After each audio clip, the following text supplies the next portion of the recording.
What is going on, Dark Souls 2 fans? Methodical Gamer here. Today we're looking at Possessed Armor Sword. By far one of the hardest weapons to farm in Dark Souls 2, but by far worth it. I think this sword is best accompanied with the Chaos Rapier, and we'll talk about that in a little bit with the attack types. And I know this cosplay isn't 100% accurate, but for all you Naruto fans out there, my character is cosplaying Gaara. You guys may have noticed that by now that I'm a huge anime fan of Bleach, Naruto, and Sword Art Online, so a lot of my characters are derived from those ideas. Now that we looked at the equipment and the stats, let's get into some PvP. So I mentioned these two weapons are well suited for each other, so let's go ahead and talk about that a little bit. So I'm going to talk about each of these weapons individually and how to get them, how to farm them, how to upgrade them, which pathway I would upgrade or infuse, and then we're going to bring it back together how these weapons work together so beautifully in this build.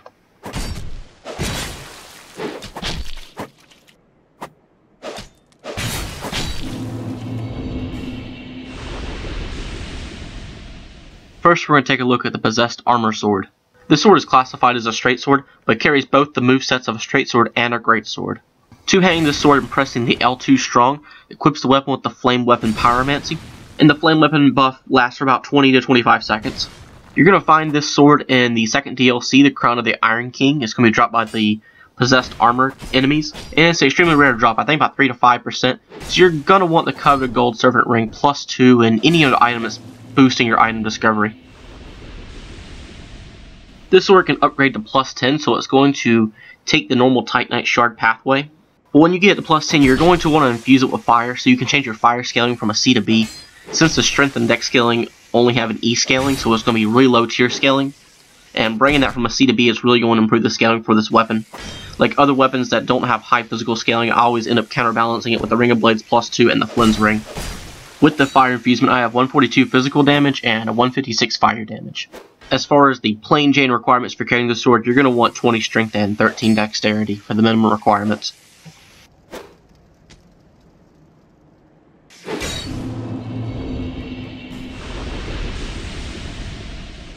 Alright, now we're going to look at the secondary weapon, Chaos Rapier. This weapon is so good, I think it could stand alone by itself for its own build, but it's great for complementing other weapons, so we'll get that in a second, but let's first just talk about this weapon. This weapon's also a rare find. It's also a very rare drop, I think 5%, so you're going to want the Covetous Ring +2 once again. It's going to drop from the Enchanted, Undead, and Aldia's Keep if you have the original Dark Souls 2 version. If you have the Skull of the First Sin, it can now be sold by Falcon the Outcast, which is a much easier way and method of obtaining this weapon. This weapon obviously uses thrust type attack.